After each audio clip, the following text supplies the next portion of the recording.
Et nous sommes avec le secrétaire général du syndicat Unité SGP Police, Yves Lefebvre. Bonsoir et merci d'être avec nous sur RMC. Vous êtes dans mobilisation générale. Évidemment, on a beaucoup de questions à vous poser. Déjà, on a eu le bilan, Jérôme, tout à l'heure. 4095 amendes déjà pour non-respect des règles de confinement ont été, si je peux me permettre, distribuées aux Français, évidemment.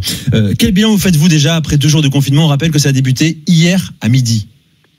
Alors, le bilan, je dirais qu'en province, globalement, c'est respecté. Mes collègues sont amenés à effectivement verbaliser dans des cas bien précis, mais je dirais que c'est pas des cas d'inconscience, c'est des cas de gens qui ont parfois mal compris, mal interprété. Malheureusement, il faut arriver à cette sanction de 135 € aujourd'hui. Par contre, pour revenir sur le cas des secteurs nord de Paris, on sait que malheureusement, ce sont les secteurs où on a déjà beaucoup de difficultés à faire respecter les règles de la République à longueur d'année. Donc là, encore une fois de plus, on s'aperçoit que les mesures de confinement sont très difficiles. Mais quand j'entends, comme vous le déclariez il y a quelques instants, que la mairie de Paris continue à maintenir ses marchés, il va falloir aussi que le politique local, et en l'occurrence le plus gros politique local, celui de Paris, prenne aussi ses responsabilités en l'État.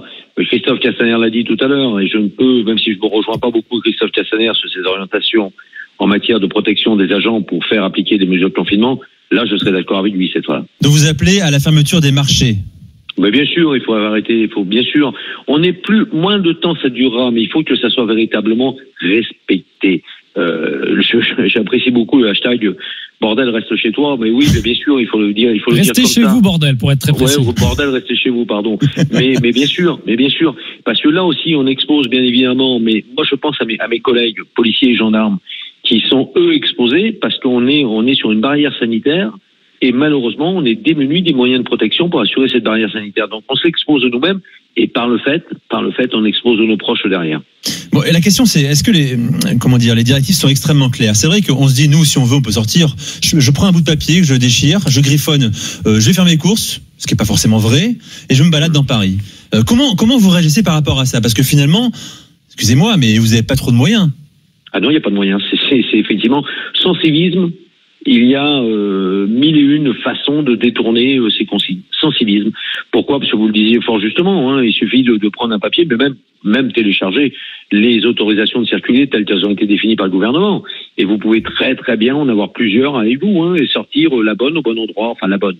Non, le terme n'est pas approprié, mais celle qui permettrait de passer à travers les mailles du contrôle à ce moment-là. Sans civisme, on ne s'en sortira pas. Et c'est bien pour ça que les gens, mais on le voit, vous parliez des plages, il faut les fermer. Il faut qu'on ait des mesures radicales. C'est le cas, Yves Lefebvre. Il y a des arrêtés petit à petit, oui, municipaux et préfectoraux qui ont été pris notamment sur les plages de l'Atlantique. Vous parliez du montant de l'amende, on le rappelle, ce montant est passé de 38 € hier à 135 € aujourd'hui, 375 € en cas de récidive. Est-ce que finalement c'est peut-être pas suffisamment dissuasif le montant de l'amende?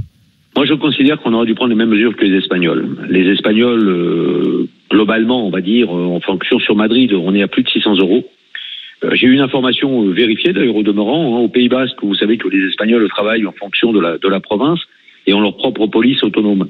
La police autonome basque, c'est 1300 € l'amende. Ah oui. Alors, je peux vous assurer que on commence à se gratter la tête et là, on est obligé d'imposer le civisme qui devrait être naturellement s'appliquer à tous. Il faut taper dans le portefeuille des Français pour arriver à enfin les discipliner, c'est ce que vous nous dites. Bah, bien sûr, c'est la seule solution. Sévèrement. Sévèrement. C'est triste. Moi, j'ai souhaité dès le premier jour, dès que le ministre de l'Intérieur l'a annoncé lundi soir, je ne souhaitais qu'une chose, c'est que mes collègues n'aient jamais à verbaliser. Alors justement, malheureusement, c'est le cas. Je rappelle que nous sommes en direct sur RMC avec Yves Lefebvre, secrétaire général du syndicat Unité SGP Police. On va justement écouter votre patron, le ministre de l'Intérieur, Christophe Castaner, qui a parlé à 20h et qui est revenu notamment sur l'indiscipline caractérisée des Français. Écoutez. Ce qu'on constate, c'est que globalement, les Français sont responsables et ont changé leur comportement. Mais il reste des comportements marginaux mais dangereux. Je regardais dans le reportage précédent, ces 3 personnes qui pratiquent le yoga sur une plage, elles peuvent le faire. Mais elles n'ont pas besoin d'être côte à côte comme l'image que vous avez montrée. On peut effectivement sortir de chez soi et c'est un des cas que nous avons prévu de sortie exceptionnelle parce que on va pas rester enfermés pour ceux qui ne travaillent pas et qui ne se rendent pas à leur travail pendant 15 jours forcément. Mais on évite de le faire en groupe. On peut sortir, on peut prendre l'air, mais on n'a pas vocation à courir, à jouer un match de foot et au fond, à faire courir des risques pour ses collègues avec lesquels on court. C'est cela à quoi j'appelle, c'est la discipline, c'est au civisme. Et s'il faut, nous serons rigoureux et nous monterons en puissance et nous sanctionnerons plus si c'est nécessaire. Mais ça n'est pas l'objectif. Tout à l'heure, Yves Lefebvre, voilà, on vient d'écouter Christophe Castaner, ministre de l'Intérieur. Un auditeur d'RMC nous disait très clairement, il faut tout fermer. Comme en Chine, confinement, mais vraiment total cette fois-ci. Personne ne sort, sauf évidemment dans les cas exceptionnels. Moi, j'adhère à ce principe. Très sincèrement, j'adhère à ce principe. Alors, c'est vrai que c'est radical, hein. C'est aux antipodes de ce qu'on a l'habitude de faire en France, hein. Pays des libertés. Vous savez ce qu'on dit, hein, en France, quand c'est pas obligatoire, c'est autorisé. On en parlera d'ailleurs tout à l'heure, avec une sociologue qui va nous expliquer ce particularisme français. Parce que c'est historique.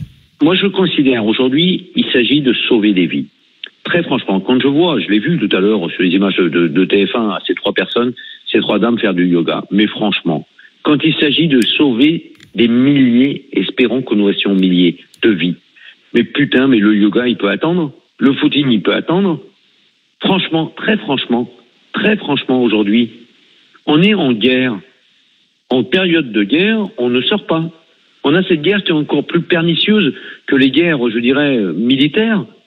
Là, on ne voit pas les bombes arriver. Mais en période de guerre, en 39-45, nos anciens, ils étaient confinés chez eux, ils ne sortaient pas. Et avec une menace qui était identifiable. Une menace qui tuait par arme à feu. Mais là, c'est aussi pernicieux. Il faut durcir. Simplement, aujourd'hui, permettre aux gens d'aller acheter à manger. C'est essentiel, bien évidemment. Maintenir une activité pour celle qui est, je dirais, indispensable au métier de sécurité et au métier de santé. Et plus longtemps ça dure, plus on sera sérieux, moins longtemps ça durera.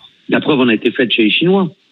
Et la preuve tendrait, malgré le fait qu'on ait eu un chiffre abominablement historique aujourd'hui en Italie, les Italiens qui ont pris des mesures très dures espèrent et recenseraient, on parlait au conditionnel, moins de détection de cas de personnes contaminées. Donc il faut durcir ça. Le problème, c'est que là, on est dans le flou entre ce que dit Emmanuel Macron, ce que dit Christophe Castaner, ce qu'il redit ce soir. Alors on n'a pas le droit de sortir, mais on a quand même le droit de sortir pour prendre l'air.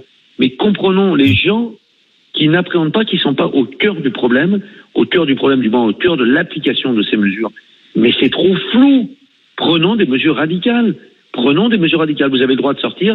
Vous habitez à tel endroit, vous pouvez aller à tel supermarché, à tel boucher, à tel charcutier, à tel boulanger, à tel endroit.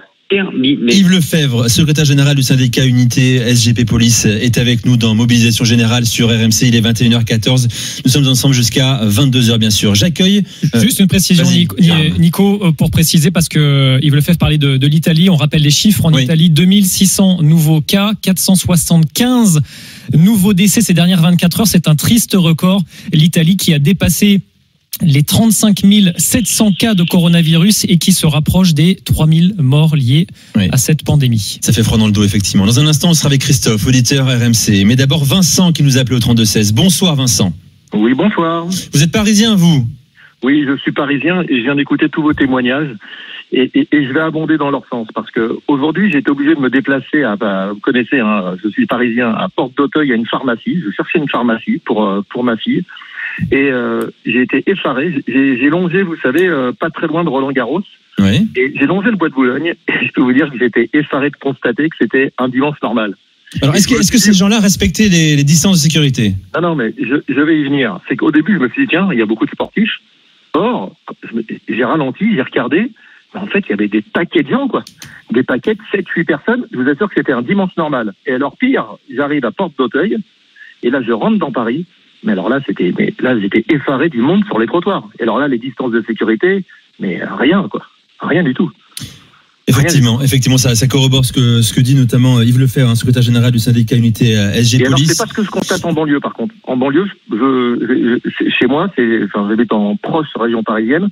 Les rues, en revanche, sont vides, quoi. Et c'est vrai que c'est pas uniquement à Paris, on l'a vu des images en France, partout en France, notamment à Nice, sur la promenade des Anglais, où on réfléchit à fermer ce célèbre bord de mer à Nice, bien sûr. J'avais une dernière question à vous poser, Yves Lefebvre, bien sûr. Est-ce que vous craignez un épuisement des forces de police ? Oui. C'est d'ailleurs pour ça que j'attends avec impatience une énième note de commandement ce soir, pour permettre de mettre en place des services de rotation. On a été écouté par Christophe Castaner pour soulager tous les services en charge judiciaire pour justement créer une réserve opérationnelle pour justement faire appliquer ces mesures de confinement. Mais malheureusement, je recense presque 1300 cas de collègues aujourd'hui confinés, de policiers confinés aujourd'hui, atteints ou potentiellement risquant d'être atteints, placés dans la mesure dite de quarantaine par rapport à un collègue qui lui a été recensé étant atteint. Oui, je crains de l'épuisement, il va falloir optimiser à tout prix et puis surtout harmoniser parce que franchement, là, la police nationale ressemble à une armée mexicaine. On a d'un département à l'autre, on n'a pas les mêmes consignes, on n'a pas les mêmes mesures de protection, on n'a pas le même déploiement des forces. On a encore des services de police aujourd'hui à Lille où j'ai dû intervenir pour faire cesser le confinement de 10 policiers dans un même bureau. Et imaginez-vous, le bureau ne faisait pas 500 mètres carrés, hein. Donc ils avaient quelques dizaines de centimètres entre eux. Incroyable. Mais c'est incroyable, pourquoi ? Parce qu'on a affaire, que voulez-vous, la police est à l'image de la société, elle est indisciplinée, et permettez-moi d'ajouter qu'on a une bande de cons aussi chez nous en matière de commandement par moment. Écoutez, merci sur ce témoignage fort qu'on va vous remercier, Yves Lefebvre. Merci beaucoup d'avoir répondu à nos questions dans Mobilisation Générale sur RMC.